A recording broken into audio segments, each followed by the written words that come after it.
It seems like last month was forever ago, but we are here for another round of Rico's Corner. As always, I'm your host, Rico, the founder and lead vendor coordinator for Rico Layer Events, where we coordinate birthdays, um, uh, game nights, community events, and corporate events. But today, I'm joined by a really great guest that I'm actually really interested in learning more about you because we literally just met Oh, this year. we sure did. Um, and so I'm joined by Alphonso Flowers. He is the founder and owner of BE Beautiful Excellence, and then also Arts and Faith LLC. He's a painter, a poet, and he has like truly deep ties in the community. Just found out, he also has ties on an international base. So that's even more awesome. So I'm so glad that you're here with us today. If you just want to kind of introduce yourself a little bit more, if there's anything that I didn't touch on that you definitely want the people to know, the floor is yours. You know what? I think you touched on everything. A lot of people know me as a pastor out here because I am a pastor, Hmm. but they really don't know this side of me. Yeah, They're becoming acquainted to that side, and that's yeah, been here recently. So, man, I'm just happy to be with you and what you're doing. I think it's absolutely amazing. And just to be able to be on a platform like this with you, meeting you, because you're phenomenal. Met you thank through a you. friend, and Mhm. I'm super excited, man. I'm excited about this event and everything. Yeah, I'm actually glad you brought up the fact that people don't really know the artist side of you. Because today I definitely wanted to touch more on your artist journey. Not even knowing you outside of being a vendor for the upcoming artist showcase. Mhm. Shameless plug, but yeah, so it's just being able to touch on someone's journey because not everyone reaches the same result, the same way or with the same time frame. I know I getting to where I am definitely is probably like a little bit slower or in some cases a little bit faster than other people, but Mhm. like your work is so interesting and I definitely want to be able to learn more and then have the audience learn more about how you came to like really discover your artistic talent and really be able to grow that. So, with that in mind, would you mind telling us a little bit more about like how you got to where you are today with your painting and your poetry, and what were some of the things that kind of like really sparked your interest in the arts? Well, when I was younger, I loved music, and I love music. So, we used to pop, lock, and do all that stuff. Don't ask me to do it because I'm not supposed I to was do about to it. say you Absolutely want to give a demonstration, but no bueno. No, no, no, no. So we go out there, do all that. And then in high school, I think it was probably my freshman year. Well, a little bit sooner than that. I think it was my second grade year. I entered into a short story contest Mhm. and I won $300. I took third place and I was super juiced about it, and just that's where I really started writing. And I didn't think that I would take a liking to poetry. But in high school, a good friend of mine at Independence High, her name is Kenethia Miller. And this girl's phenomenal. She can sing, she can write, compose. She's all that, and we would be in class, English class, and I'd be writing poetry instead of doing my assignments. And I would get in trouble for it, but she was like, "Why don't you do something with it?" Yeah. And we tried to sing and write Mhm. songs together, and it started there. It was something about her. She always pushed me to really look at the arts and really tap into that side of me. I had lost my mother when I was 15. So she just came in and was just that voice that I was missing. And we would walk together to school, walk home, laugh and joke. She's now in St. Louis, I think, but she's doing her Mhm. thing. She's really good. But and she would just always, boy, you need to do this and da da da da da da. Da. So when I graduated, I moved out here to SAC. It was in about 96. I moved, no, yeah, 96, I moved out here. So it was years after I graduated. Mhm. And I had the idea. I mean, it was that thought that she had. I started a book called Life Expressions. And it just kept going. I didn't have any training, anything about writing, how to, set it up. I was just going and going. Mhm. And then, I prayed one night and I say, okay, Lord, well, he actually put it in my spirit. I need you to write a book. And I was like, wow, I've been writing this for the last year. I'm Yeah. like, what you talk about? Well, it's not, but it's so I prayed about it. And he gave me the title Life Expressions. No, no, it's not. I'm talking about that. Something about love. And it was actually this one here, Shameless Blood. Boo, I got him. So, and he gave me seven chapters, seven titles for the chapters. And the way that I wrote it, it has seven different poems. So they're numbered like Love's Belief, um, Love's Expression, and they're numbered 1, 2, 3, 4, 5, 6, 7. And I write long, so it's not something that I like committed to memory or anything like that. Yeah.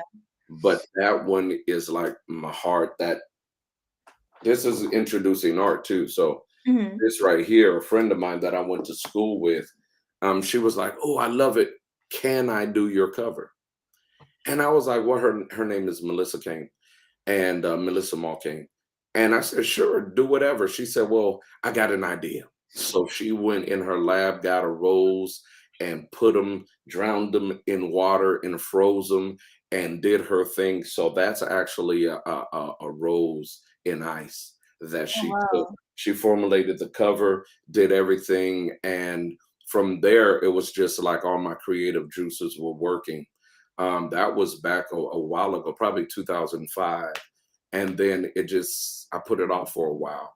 I really did because in the church, more Baptists or even in AME, they, Mhm. they tend to support things like that, right? Yeah. I wasn't out here with Church of God in Christ. It's not a shot to them or at them, but the community wasn't there. Yeah. So, and being out here in Sacramento, it was like it was just hard to do it. I wanted to start a nonprofit then, which is now. It's so crazy, right? Yeah. This is like Yeah. 10, 15 years ago, and now what's Mhm. happening now? Tried it, lost it, and I actually put everything down.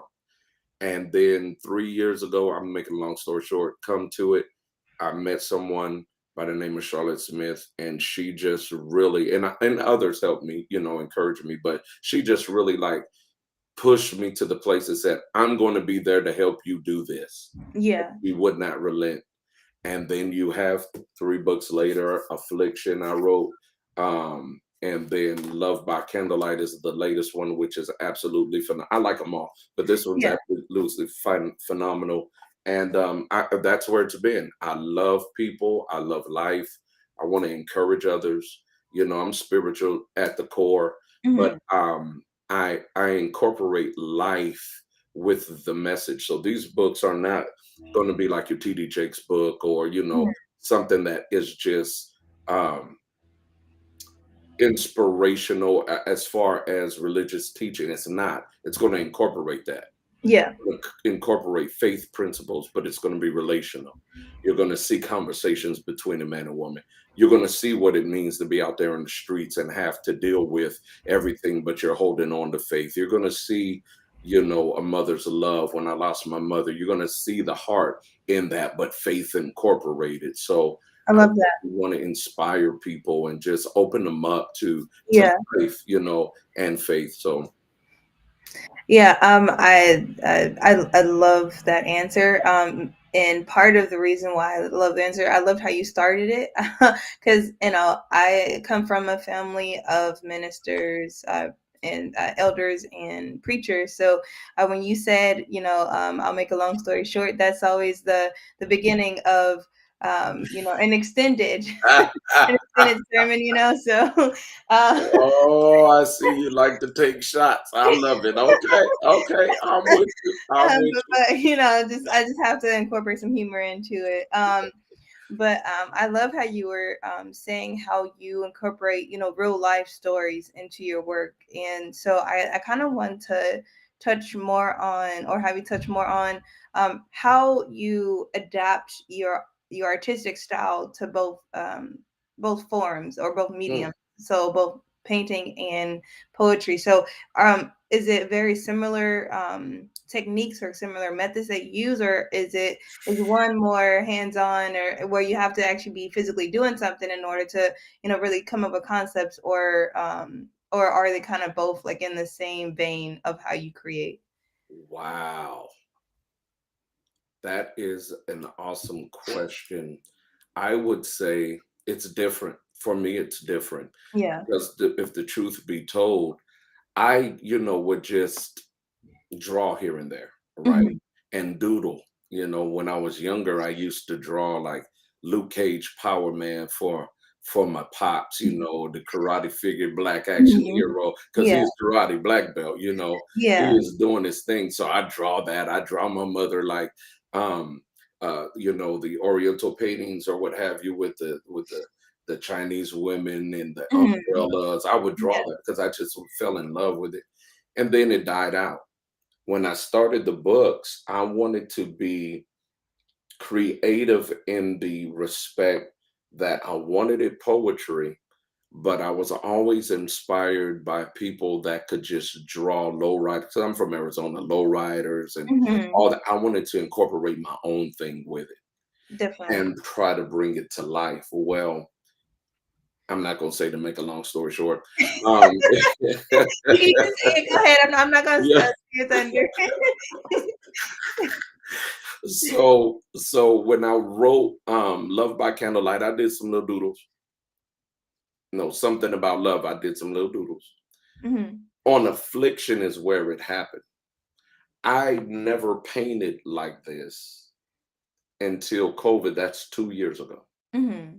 First time I picked it up. So what happened was I wanted to have butterflies because the second book was entitled Affliction. I wanted to show somebody being birthed or what have you. Well, I Yeah. went and I paid money to get these little butterfly pictures. I put it in the book and I said, absolutely not. Oh no, we're not. And I Yeah. love a butter, but no, this Hmm. isn't that. No, no. So my supervisor, when I was working with EDD, Sharon Johnson, phenomenal woman. She's sister, but she was like, we would go bowling and stuff like that. She said, well, let's go to paint and sit. And I said, word. At first I wasn't with it, but then I was like, yeah, let's do Yeah. that. So Yeah. I got my little pen out and I Mhm. doodled. I said, well, if we go, ain't nobody painting my stuff. I'm a Yeah. draw my Yeah. own and paint it. If I'm gonna go out like that, we gonna go out all the way. Yeah. But let me tell you, I got there, drew it out, and the lady that was there, she was cracking up. She was like, "Oh, you just gonna do it like that?" I said, "Absolutely. Why you playing? Mhm. Look, no, So I painted it, and when I was done, the Lord told me, "You're gonna paint the next paintings for your book." So immediately when I went home, bought paint, didn't know what to get. At first, I got acrylic, and I painted the 5 paintings in that book. And from there, I haven't stopped. And it was something that when the writing would stop, I guess, because I'm very visual, Mhm. I would see things and I wanted to paint pictures that could relate to life that would actually make you think Mhm. about what's on the canvas. I'm not painting just to wow people in my skill because number one, I haven't been painting that long. I Yeah. wanted to have a message behind it and I Yeah. wanted you to watch it. I mean, take a look at it and really be engaged and really be like, oh, wow, what is this saying? Mhm. Or this is moving me a certain way. And that's where I'm at. I mean, everything I've painted has a story behind it. So I don't write and then paint, and I don't paint and then write. If I'm painting, I'm painting. If Yeah. I'm writing, I'm writing. I'm a communicator. So my writing tends to be long. Painting, I'm learning how to put the colors, the pieces, and together, and how to communicate what I see and what I want people to feel. in those paintings. And it's been, I mean, people that have been looking at it, they really love it, and it moves them. And that's why I like to build on upon that. So it just depends, you know what I mean, what Yeah. mood I'm in. Definitely. I am going to close out this session with a question that I hope is going to really inspire the next generation of Absolutely. artists, because that's really what, the artist showcase is for, is to show, who's doing it now, who's going to be coming up, and then, like what the possibilities are, even just the start of them, not Mhm. even like the full range, because who knows, what kind of art we're going to be creating in 10, 15 years. And so as someone who started out as, so young, what were I'm actually going to kind of change it up a little bit. Okay. So if you can go back into Okay. your 15-year-old self, and like as you were just Mhm. getting started with your writing, what would be some of the advice that you would give yourself at that time, as it relates to like what you know now, about the work that you create? Mm. So that, why that's a good question is because you know, we were very artistically Mhm. inclined growing up at that time. But it wasn't a real push like it is right now. Yeah. You were supposed to get a 9 to 5. You were supposed Mhm. to go to college. And I have, AA. I wasn't able to get my BA yet, Yeah. but for other reasons. But that was the push. So I never really poured into myself. So if I were to talk to my younger self, then it would be, really tap into that part of your life that is so important to you. Mhm. Because I find if I'm not creating, if I'm not, trying to put a smile on somebody's face, if I'm not engaging, Mhm. I mean, a major part of me is empty. And being raised after, I came out here and just being called to the ministry, I didn't have teachings on how to tap into that artistic side. It was just Jesus, Jesus, Jesus. Yeah. But I had all this other stuff Mhm. boiling up in me. So I would tell I'm gonna be like, yo, Fonz, check this out, man. Really tap into that and hone in on it and perfect your craft and don't put it in a box. Let it be organic and then perfect it as you go because it's always going to be changing. Mhm. I don't want to sound like everybody else. Right. I don't want to look like everybody else. And sometimes in different sects we can sound like everybody else, or it becomes, oh, you didn't articulate it right because this is how so and so. No, no, no, no, no. No, Flowers, hone in on that. Be organic, and then go back and perfect the grammar. Go back and perfect this little thing, how you deliver Mhm. maybe. Yeah. Do that and then continue to grow because there's going to be an audience of people that want to hear your voice and that will connect to you. I didn't have that, you know. Mhm. If my mother pushed me, but when she passed when I was 15 years old, I didn't have that voice saying go do better or I got you or Mhm. no, it was like a lone ranger. So now coming into all this, and now I'm still excited like that little 15-year-old, Oh, right? yeah. So that's how I would encourage. That's how I would encourage them. Tap into it. Be organic with it. Don't put yourself in a box. Educate yourself. If that's you, because everybody's not open to education, kind of shuts them off. Mhm. But if that's you, educate yourself. I mean, always read, and then just go for it, and then perfect yourself as you go. I would say that. It's awesome. It's straight to the point, but it's real, and it's like, and that's advice that is good outside of even talking to yourself. It's just like even just talking to the younger generation. Because I myself, like I didn't take my first art class until I was actually in college. I mean, outside of elementary school, but like middle school, high school, there was no like no arts programs in the city that I was in, which I was raised in Kansas City. But Oh, at least for the school I was going to. So, and yes, once I took a tour of the first college I ended up going to, and I just fell in love with like all the art and things that I saw like walking through the art building, and I was like, I'm about to be a part of that. Like, and so Come I was for on. a little bit, and so like I got into painting and photography. But for me, it's like that was like really like my first like big exposure to like different mediums of art. Is like, oh, like it's not just writing and music. It's like, like, it's the physical expressions of art. It's ceramics. It's 3D design. It's 2D design. It's Mm, painting. It's photography. It's sculpture. It's like, there's all these things. It's like, oh man, that's a lot of fun. Like, right. so I totally I feel that on like a personal level too, like that advice. So Wow. That's awesome, man. I mean, I don't know what I would do if I went to school for art. I think I would lose my mind. I can't wait to get to Johannesburg. I'm hoping that while we're there, I'm able to go see some art Mhm. because there is some phenomenal Oh art out yeah, there. oh yeah. Um, on one of the members at our church, I shouldn't be saying this, but her fiance lives in Ghana, Mm, and he saw some of my art and sent me his brother's art, and he's a teacher out mm. somewhere in the states. Yeah, yeah. When I tell you that was fire.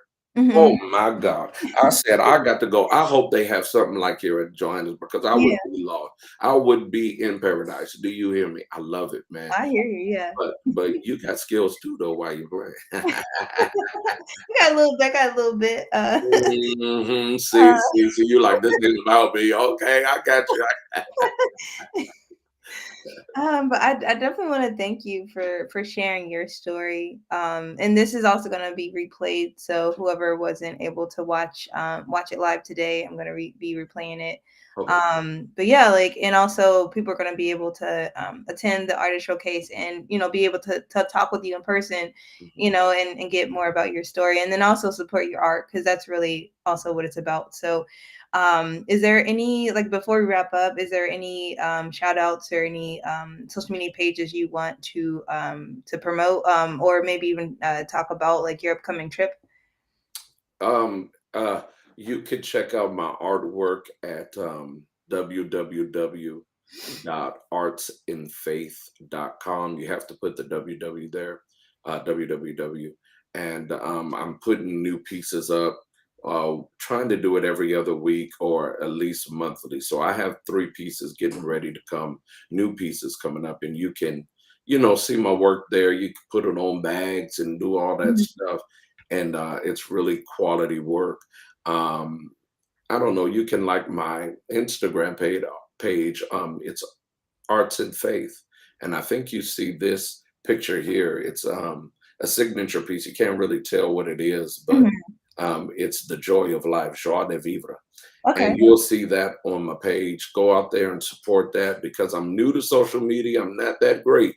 So I'm working on that. I'm I think working you're on doing. that. I think you're doing great. I've been seeing your posts and things, and yeah, you're putting out some really good work on Instagram. So I definitely applaud you for that. Come on, thank you for that, because Yeah, I'm telling you, that thing to me is like, ugh, not it's a whole beast though. So like I know that. So that. And then tomorrow I'll be going to Johannesburg.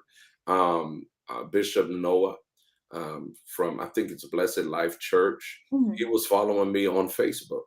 I mean, you can like my Facebook page too, Alphonso Flowers, or BBE Beautiful Excellence. That's the nonprofit that we're starting to hopefully help promote the artworks, the arts and stuff. So be Mhm. looking for us on that. We already did a function at the beginning of the year, it was amazing, and I'm just looking at funding for that and people that want to work with that. And I'm so happy I'm being able to collab with you, Mhm. Rico. Yeah, yeah, yeah. Because I'm looking at doing more things with you, honestly, and that's just my little oop. Okay. So, Yeah. but we're going to Johannesburg, Yeah.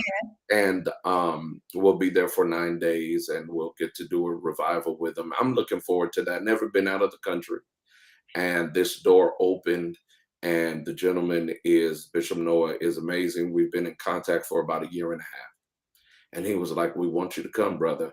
And me, I was like, yeah, no.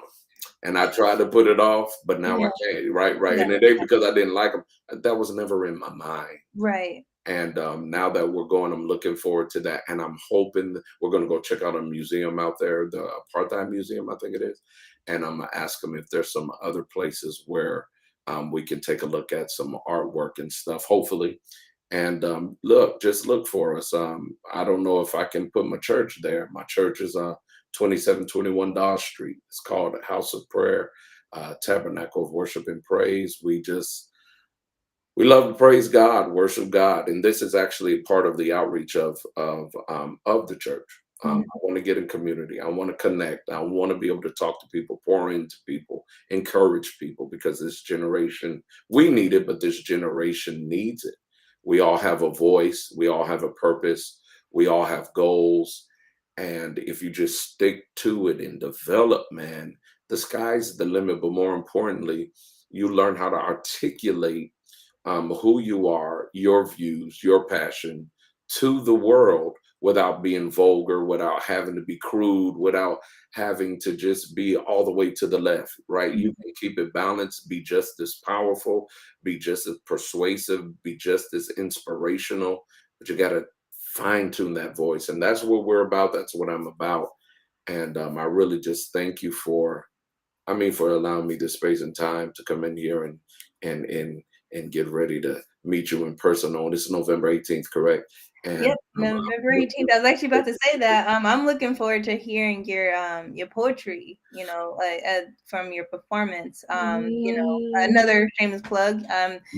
You'll be performing. I'm not sure how many pieces yet. We'll talk offline about that. But yeah, but I'm looking forward to it. And you're an awesome speaker. So I can't wait to hear that, and also just see your work in person. I just just seeing it online, there's nothing better than seeing art in person. Even if you're not touching it or like engaging with it physically, it's just like that. Like just like the sense of seeing the space within the compositions, and like how big or how small is it that is, and and how big of an impact like each element of the work speaks to each person. So that's just more my personal tip, but yeah.